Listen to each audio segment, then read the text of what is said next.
Slammiversary 15. Let that sink in. 15 years of TNA, Impact Wrestling, and it's all gone. If you don't know already, TNA Wrestling / Impact Wrestling completely dead, and not the way most of the IWC / YWC would want it to be. I don't know why they have this like delusional thing where like, oh, TNA it's gotta die this year.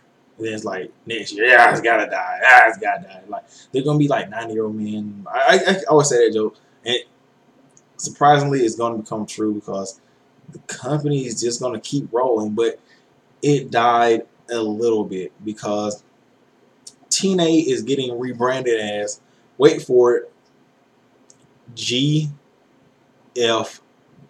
Yes, Global Force Wrestling. Why? Why Global Force Wrestling? Well, Jeff Jarrett, as a lot of people wanted to be back, and now he's back, and he's or has talked Anthem into rebranding Impact into Global Force Wrestling. And his whole thing is TNA isn't just Tennessee or America, it's a global force. So essentially, what was Slammiversary 15? Well, it was a real new era in TNA because all the stuff we see in the past, let's forget about it because we're moving into the GFW, Jeff Jarrett's back in charge era. And I'm going to say this about the pay-per-view. It was entertaining in some parts, and in some parts, there were some clusterfucks. Like, for example, the beginning match, the 4-way tag match, it had some really good spots, but god damn, there were a lot of botches in this shit. I mean, I can understand why. It was 4 completely different teams who maybe never touched each other until then. I'm talking about individually also. You got Marufuji, the guy he was with. You had Drago and Fantastimo. You had Garza Jr. and Laredo Kid. LAX. Like, I've never seen them compete anywhere outside of TNA until now together like this. So I can only imagine. And then you had to throw in the stuff of guys like Drago, Marufuji, and others getting used to the 6-sided ring. I'm just surprised the match turned out as good as it did. LAX wins, no surprise there. But what was surprising was Cohen pretty much pulling a John Lou on himself and saying that, hey, somebody else is going to join LAX. Okay, I wonder who that could be. What other Latino star has a match on the card tonight? Come on, Conan. You're better than that. Don't do dumb shit like that. It's just, I was like, it just ruined the whole entire match. But next you have Moose and D'Angelo Barnes versus Eli Drake and Chris Adonis. I know what everybody's thinking. I thought they were thinking D'Angelo Williams, ex-football star, he's going to suck it out. He's going to just coast through this match. He's not going to do anything cool. He's not going to do any wrestling moves. It's going to be just like any other NFL player that comes here and tries to do shit and it's god-awful. But let's give credit where credit is due. D'Angelo Williams actually put on a pretty decent match.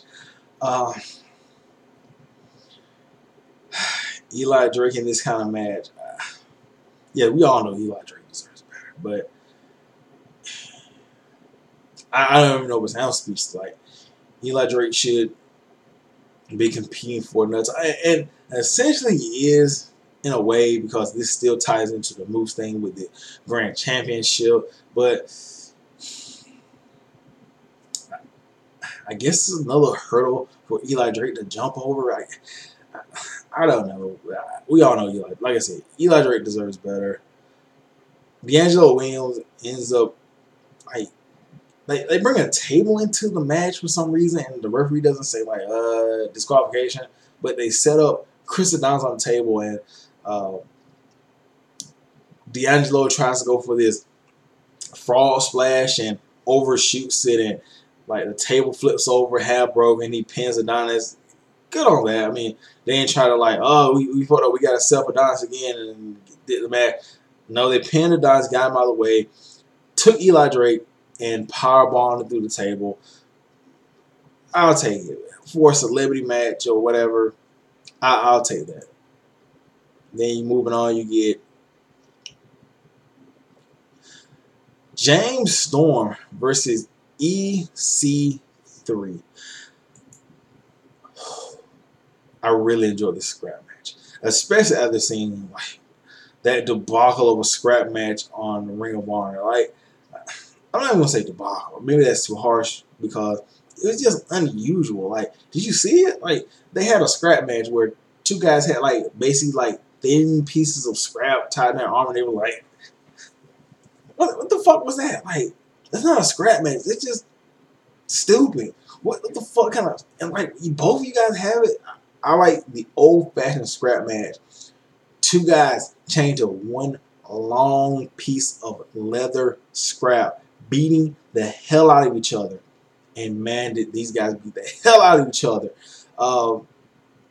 Get James Storm hitting the 1%er on EC3. The first time ever that an opponent has hit the 1%er on EC3. You get this really, really vicious spot where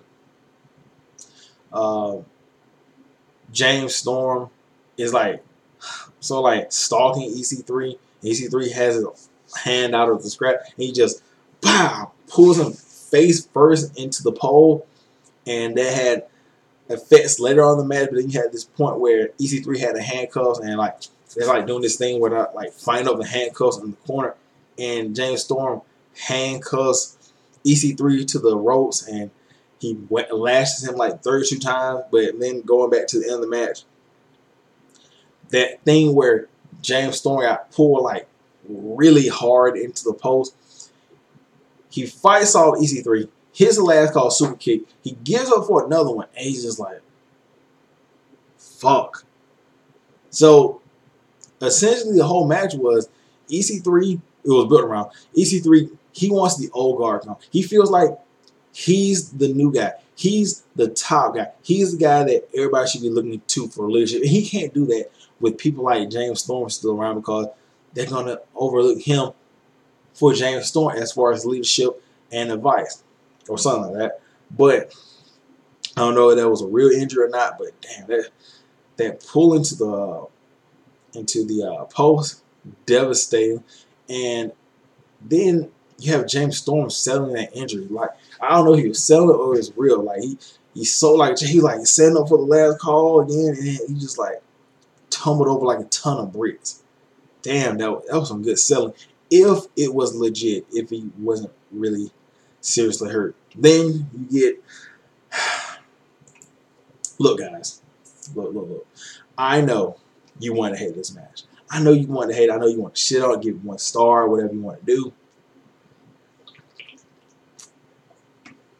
But oh no, motherfuckers. Oh no. You were entertained by this match. Don't lie to yourselves and say, I didn't like this match. It wasn't 5 stars. Dave Mercer. Yeah.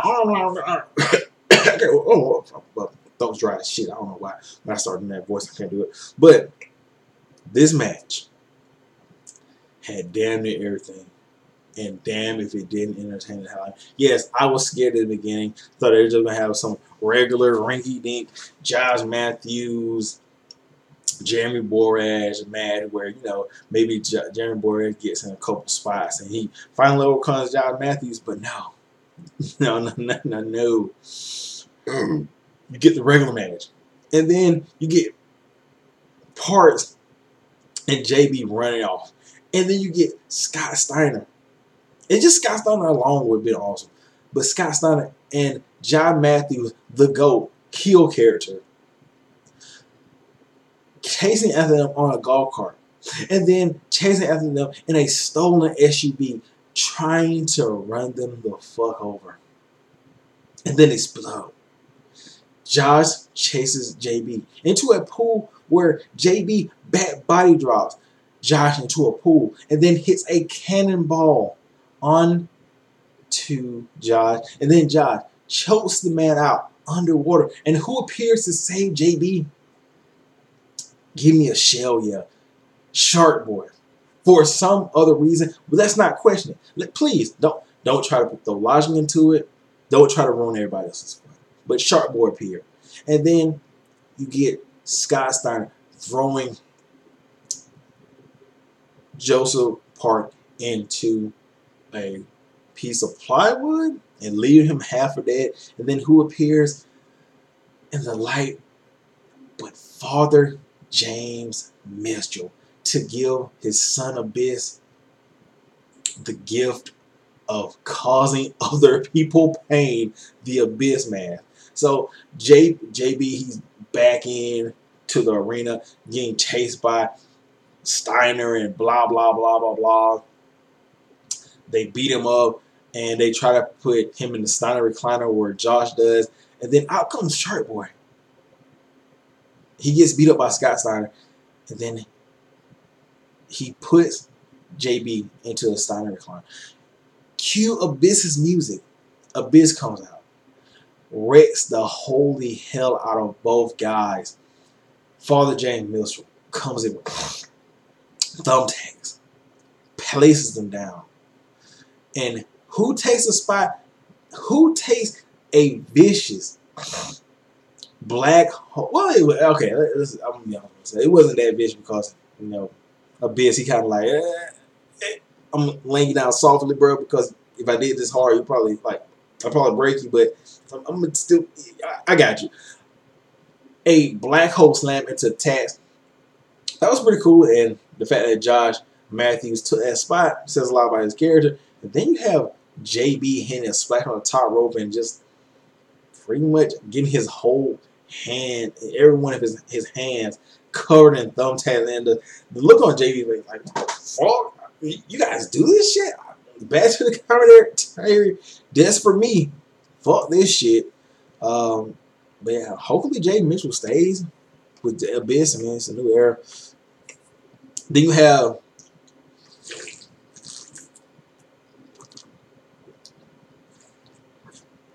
the match that didn't fuck around. And that's the way it should have been. Alicia Edwards and Eddie Edwards versus Angelina and David Richards. And they had the storyline build before the match and everything like that. But here's the important thing.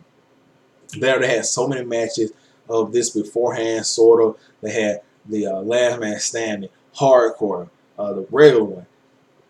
There was no need for regular wrestling in this match or anything like that. So I thank you, TNA, for just going straight into the hardcore, hitting motherfuckers upside the head with steel chains, ladders, chairs, low blows, all that. Let's cut right into the meat and potatoes here. No pussyfooting around, and that's how this match should have went down, and it did. Thank you. And in the end, you get a spot where I'm gonna just go to the end. Eddie's climbing a ladder. He has Dave Richards set up for I guess a splash or a double stomp off the top of the ladder. Angelina tries to come up behind him. Alicia gets up, power bombs Angelina to a table, and then Eddie, who's climbing the ladder, gets stopped by Davey. Davey hits him with like repeated headbutt, and not like just the regular. He's like, man, he's just really throwing his head into it, like mosh headbutts, and he tries to suplex Eddie off of the top onto the table. Eddie counters into a sunset flip onto the table from the top of the ladder, wins 1, 2, 3, and Edwards finally gets his redemption on Dave Richards after all these months. You gotta think about, like, I think he had like 4 or 5 matches against Davey, and he's never won. So it made the victory a lot sweeter. Then next you had, I think it was the X Division title against Sunday that defended against Low Key 2 out of 3 falls match. What can I say about this match? It was good. I've seen Low-Key do better, and Sanjay Dutt. It just, how can I say this? It's weird. It's weird trying to find words just off the fly, but I'm just so damn happy that the S finally had a match on pay-per-view that involved a decent storyline. Because remember last year, they just threw those guys out there in like a random, like, four-way exhibit. Yes, I know it had this Helms Dynasty, but that was kind of weak. Kind of. This one had a little bit more base to it. And I hope that they continue in this direction of having solid storylines for the X Division champion and in the X Division.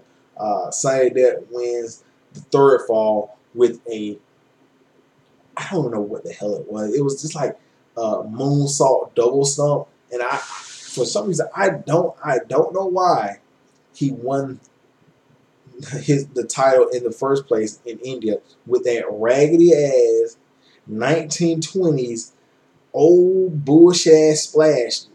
That should be outlawed. You should be immediately fired if you hit a splash off of the top rope and get a pin. Like, as soon as you hit the pin, 1, 2, 3, oh, you hit a splash, you're fired. Like, that should automatically happen. The fuck is a splash in 2017? That's horse shit. A splash should not be. I'm gonna stop before I get too far into it. Then you had Rosemary versus Sienna for the Unified.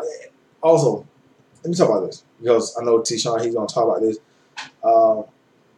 Why the fuck are we having 2 and 4 belts right now on this pay-per-view?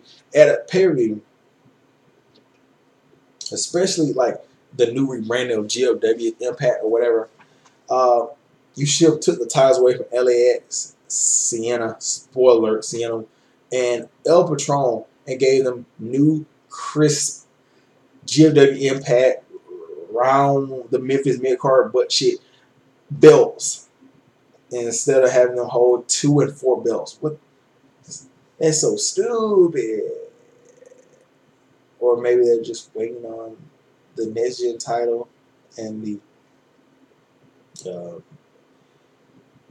X Division title to unify. Then but then Cody, he's the X Division the next gen champion, and he's probably not coming back. I don't know. It's just weird. It seems like the 2 belts, but whatever. Isn't that the Rosemary versus Sienna match? I liked it pretty well. In the end, you get Laura Ness coming out after Rosemary hits the red wedding and distracting the referee. Rosemary tries to go for the green mist. Sienna blocks it. It just like lets it ooze out into Rosemary's mouth and onto her hand. She's like selling like the mist burns. So Sienna gets held up in the red wedding again. And this time Sienna just smears the mist from her hand onto Rosemary's face and then puts her in a front rear naked choke. And Rosemary taps out. Like, that's the only problem I had with the match. Like, Rosemary should not be tapping out. She should be passing out, not tapping out. If she's a demon and possessed, why the fuck would she care about pain? Like, oh, I'm a demon, I'm scared. Oh, shit, you got my arm, nigga. God damn, tap. I'm tapping, nigga. God damn. No, that should not be a part of her character to tap. Like, the referee should just, like, raise her head with time. Oh, shit, she's out. Tap. Oh, she's out. Ring the bell. Not, I'm a scary demon. I fear nothing. I fear, oh shit, nigga, you twist my arm, tap. Oh shit, god damn, what the ooh. Can you imagine the Undertaker tap? Can you imagine that shit? Like, when he was younger, especially like when he was younger. Like, if he would have tapped like, he ever tapped to Ken, not Ken Shamrock, but Kurt Angle, did he ever? I don't know. Maybe. Anyway, then you had the main event, El Patron versus Bobby Lashley for the unified title. El Patron wins.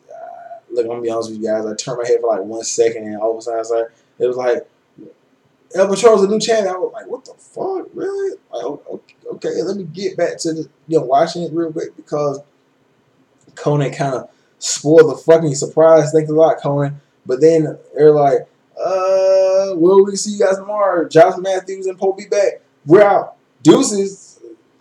Okay, I thought Conan was, supposed to come out. Like, really? Like, well, okay. Well, I respect the fact that the guys had a World Heavyweight title match without, one, Jeff Jarrett interfering. Two, I guess, the heel thing going on then, and possibly ruin the match. So, I guess that's good. But, I mean, come on, Conan. You promised me a new member and I didn't get it. Whatever. Well, no. It was a good team show. But look,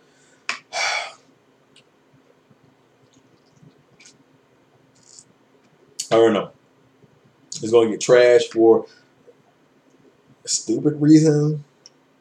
Nobody's going to be honest about the show. Look, I'm not saying the matches were perfect. I'm not saying the whole show was perfect. I'm just saying it was a decent pay-per-view. That's all I'm saying. And they have some pretty damn good matches on here. Some, like, one match was like complete trash, like a 4-way. But besides that, this was a watchable, decent show. I'm just being honest, future. But I'm gonna catch you guys later. And if you saw this pay-per-view, tell me what you think of it. If you haven't, I suggest at least skipping past the 4-way tag match and giving it a shot.